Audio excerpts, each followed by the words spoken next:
Breaking news po mga kababayan. Naku po, Tito Soto naninilikado. Binanatan po ng law professor.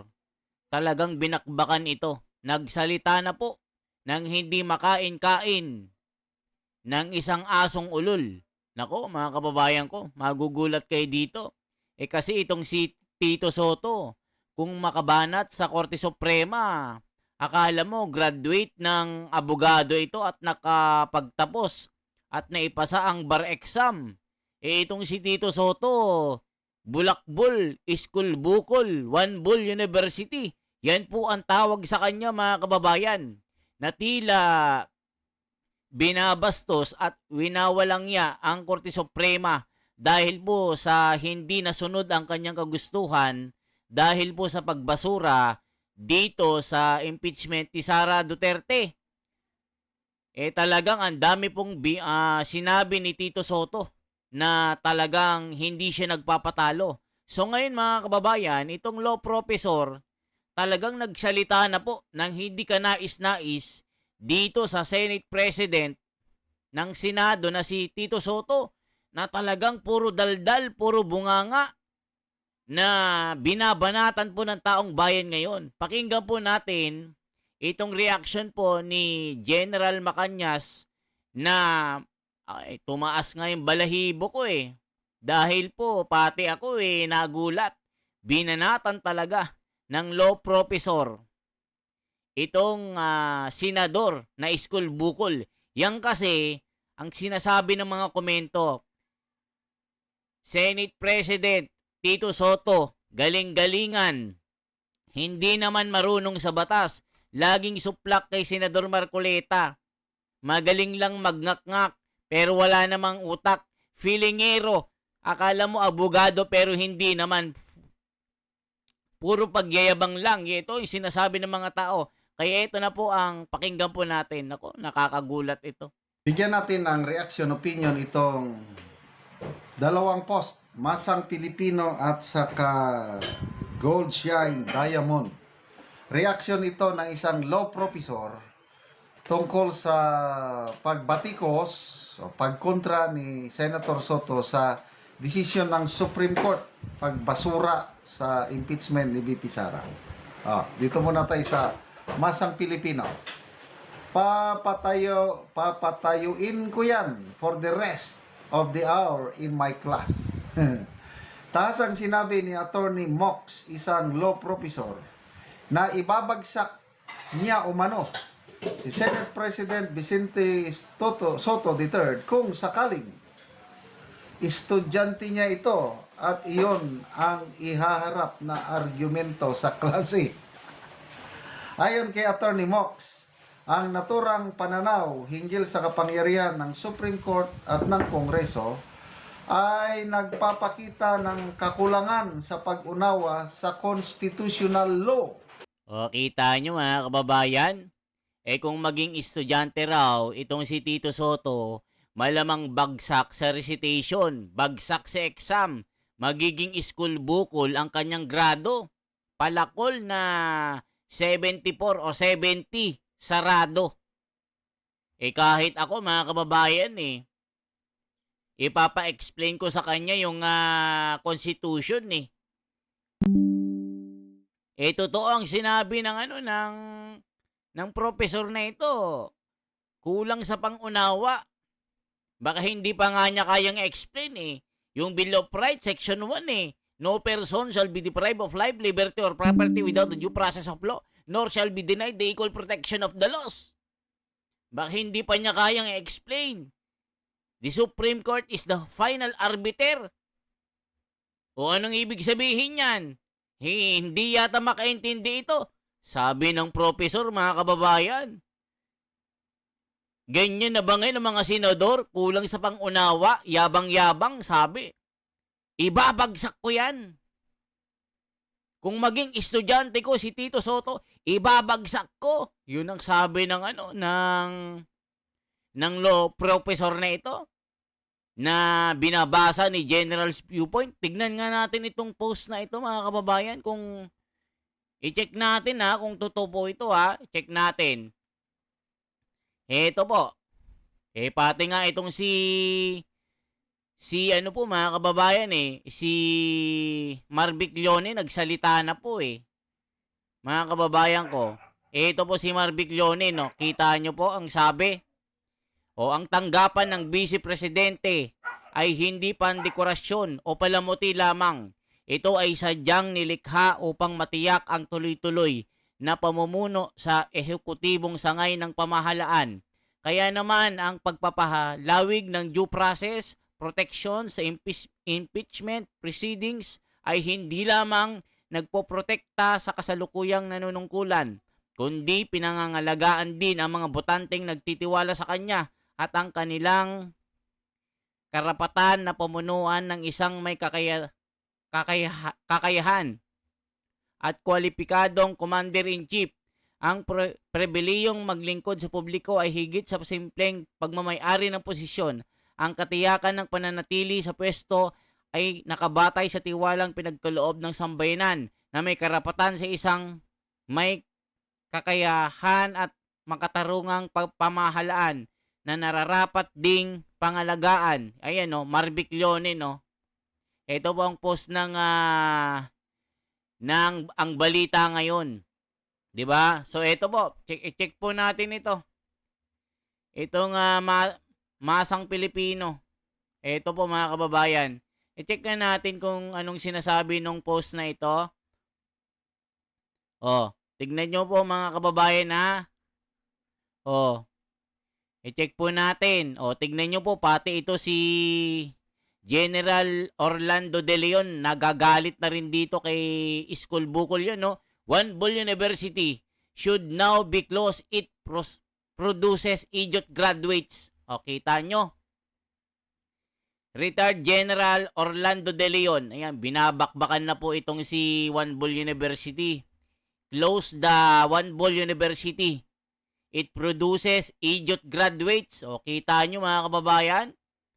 Anong sinasabi ng mga komento dito? Ayan po.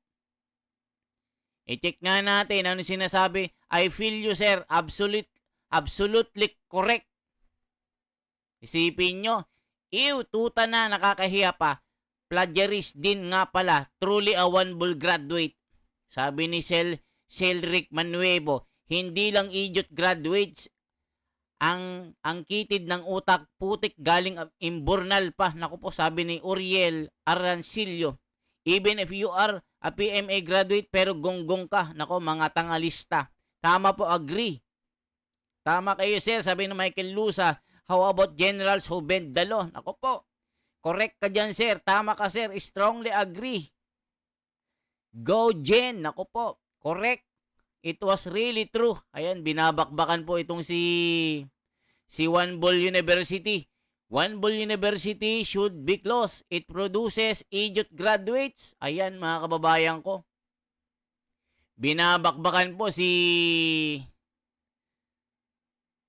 Senate President Tito Soto sa kanyang kayabangan dito. Nako po ano pa sinasabi dito mga kababayan? Ito po. Ayan binanatan din siya ni Jason Sa po. Dito sa Masang Pilipino. Jason Sa may banat kay Senate President Tito Soto. Senate is not a comedy bar. Binanatan ni political commentator Jason Sa si Senate President Vicente Tito Soto III matapos ang pahayag umano nito na tila nagmamarunong at kine-question ang Korte Suprema. Ito po. Sa kanyang pahayag, sinabi ni Sonsa na para umanong ginagawang comedy bar ang Senado at giniit na hindi dapat ipagkibit-balikat ang otoridad ng mataas sa hukuman. Ang banat ay umaani ng reaksyon at muling nagbukas ang usapin sa hangganan ng kritika ng isang public official at paggalang sa mga institusyong gobyerno. Kita nyo mga kababayan ko. Ito po Ayan, ito po ang sinasabi po ni Jason Sa. Vicente Soto III, we know you are stupid enough to even think that the Senate is not a comedy bar. Naku po mga kababayan ko, ang sakit nito. Nasampal ng katotohanan to, mga kababayan ko. Ang dami pong mga komento dito. O eto pa, mga kababayan ko. Nako po. Ayan. Nako, yari. Nako, yari talaga si ano, mga kababayan ko. Yari talaga. No, nakakahiya ito. O sabi rin ni Barbers, sinabing taong bayan ang may nais ng impeachment ni VP Sara, hindi ang mga politiko. Tignan nyo, taong bayan daw. Ginagamit pa ang taong bayan itong si Barbers na ito. So i-check natin ang sinasabi po dito. Mga kababayan ko, ito. O ito, ituloy pa natin ito. Hindi ko makita yung sinasabi ng law professor na ito. O, dito na lang tayo kay General Macañas. Partikular sa papel ng Korte Suprema bilang pangunahing tagapag-interpret ng saligang batas. Ang pahayag ay kaugnay pa rin ng naging desisyon ng Supreme Court na nagdeklara na ang unconstitutionality sa mga articles of impeachment laban kay Vice President Sara Duterte na muling nagpasiklab ng diskusyon sa separation of powers at rule of law. Ito yung isa pang statement ng abogado. Nako, if he was my former student, tapos nag-oral siya sa akin at yan ang argument niya, patatayuin ko yan for the rest of the hour in my class. At 5.0 ang score niya, forthwith. Nako, mga kababayan, 5 daw ang grado ni Tito Soto. Kung yan ang grounds mo at argumento mo na sinasabi mo na ang Korte Suprema ay walang disenteng desisyon at sinasabi mo nagkamali sa kanilang punto de vista upang ibasura ang impeachment ni Sara, nagkakamali ka, Tito Soto. Ibabagsak kita. At doon ka matutulog sa kubeta. Nako po, mga kababayan, parang ganun patatayuin ko ng buong oras. Itong si Tito Soto, nagmamagaling. 5 ang grado. Kayo ba naman, mga kababayan, sasabihan mo ang Korte Suprema, the final arbiter, they are the one who interpret the law. Sasabihin niya, palitan na raw ang Constitution dahil ang Korte Suprema binabago ang saligang batas. Isusulong daw niya ang tsatsa. Palitan na daw. Anong gusto niyang palabasin dito? Na ang Korte Suprema hindi alam ang ginagawa? Tapos si Tito Soto, na One Ball University graduate, siya ang tama? Mga kababayan, nakakahiya ito. O ituloy pa natin. Anong sinasabi ng mga tao dito? Ito po. Mga kababayan ko, nakakahiya. O Vicente Soto III, we know you're stupid enough. Ay, grabe naman to, mga kababayan ko. Yari, ayan, ang dami Nako po, mga nakakahiya ito. Isa kang senador pero sinasabihan kang ano. O ito, mga kababayan. Tignan nyo po, His Excellency Vicente Soto, President, Republic of the Philippines. Nako po. Mga kababayan ko, nakakahiya ito. Sabi na ni Rep. Puno, malugod na tinatanggap ang proposal ni Soto sa Chacha. Nako po, pare-parehong mga ungas ito. Mga kababayan ko, nakakahiya ang kanilang punto de vista. One Ball University, sarado na. Puro bobo ang mga nakakagraduate ng mga estudyante. Nako po, mga kababayan, yari. I-check na natin ang balita ngayon dito. Tignan nyo, mga kababayan. Di ba? Ano ba sinasabi dito? Nako, Dilima hindi mawalan ng pag-asa. Pati si Dilima umiiyak na, hindi nawawalan ng pag-asa. Ayan Pwedeng magsampa muli ng impeachment case laban kay VP Sara even with the same substantive grounds contained in last year complaint. Nako po, si Dilima umiiyak na rin, mga kababayan. So ngayon po, tignan po natin ang sinasabi pa ni General Macañas dito. Nako po, lahat po nag-iiyakan na. Ito na sinasabi natin. So, maalala ko, college kami, 5.0, bagsak ka. 3.0 barely passing, ay naka 2, naka 1 point something ka, masaya ka na. So, kawawa naman itong law student na si Soto, 5.0 ang grado sa isang law professor dahil mahina ang kanyang argument. Dito sa isang post, Gold Shine Diamond naman, mapapahiya tayo niyan. Law professor nagbabala sa mga pinuno ng Senado. Nagbabala si Attorney Mox na ang maling pag-unawa sa constitutional law mula sa mga leader ng lehislatura ay maaring makasira sa tiwala ng publiko sa mga institusyon. Ayon sa kanya, dapat magsilbing halimbawa sa pagsunod sa rule of law ang mga nasa pinakamataas na posisyon ng Senado. O, kita nyo mga kababayan, kahit sino po mga kababayan, kung ikaw ay mambabata, senador, o kahit sino ka pa, kung ano po ang desisyon ng Korte Suprema, ay sana sundin mo, hindi ko yung magmamadaling. 'Di ba? Kung hindi mo kayang sundin, mag-retire ka na lang. 'Di ba mga kababayan? Kung hindi mo kayang sundin ang Korte Suprema, mag-resign ka na lang, magretiro ka na lang. 'Di ba mga kababayan? Sasabihin mo, walang disenteng nakakabwisit, 'di ba? O, ang sabi ng Korte Suprema mga kababayan, the Philippine Supreme Court primary function include exercising judicial power to settle legal dispute. O, legal dispute yan, impeachment. And serving as the final arbiter of justice. Tito Soto, makinig ka. Huwag kang bobo, sabi ng mga tao.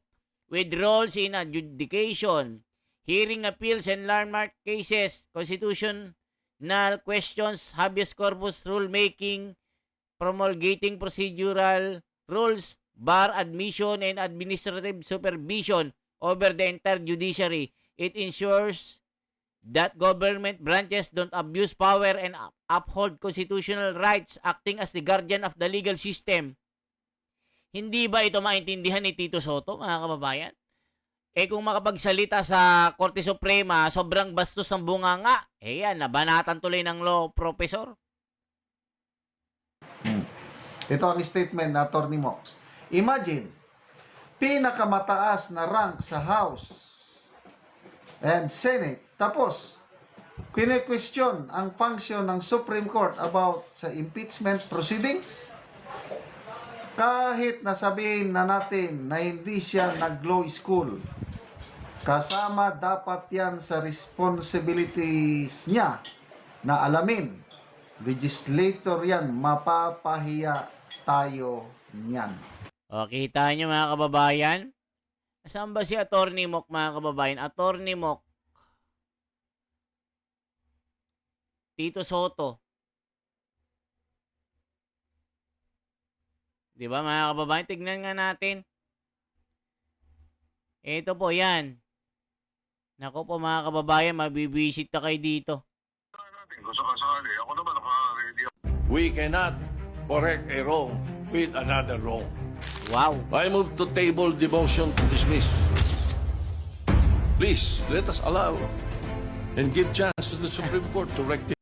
Grabe mga kababayan na feeling feeling lawyer. Nako po, Tito Soto. Isang boto talsik si Soto. Nako po mga kababayan ko. Ito po. Pakinggan po natin. Isang boto talsik si Soto. Ayan mga kababayan. Ito po, isang boto talsik si Soto. Ayan si Tito Soto position is wrong. Former COMELEC Commissioner Attorney Rowena Guanzon agreed with Senator Ping Lacson warning to Senate President Tito Soto to be careful with the slim majority. Senator Lacson is right to remind Senate President Soto about things because of the slim majority. Ayan mga kababayan. Guanzon pointed out that Senator Alan Peter Cayetano, current minority leader, has the skills and experience to be the Senate President. She stressed that it should be remembered that 2016 is the election of Senator Coco Pimentel as SP was symbolic because both former President Rodrigo Duterte and Speaker Pantaleon Alvarez are Mindanawans. Ito po, yung minority bloc, Alan Peter Cayetano, Amy Marcos, Rodante Marcoleta, Robin Padilla, Bongo. Ito mga kabayan, Bato de la Rosa, Joel Villanueva, Jingo Estrada, Chis Escudero. Ito yung minority.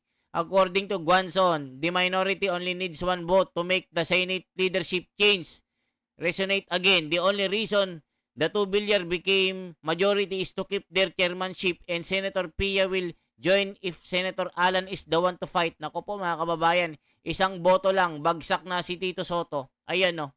Talsik siya mga kababayan. Talsik po dito si Tito Soto. Dahil sa kanyang kayabangan ay maaring mawala siya sa pwesto. Iyan ang sabi. Nako po mga kababayan ko, yari si Tito Soto dito. Ano masasabi nyo dito?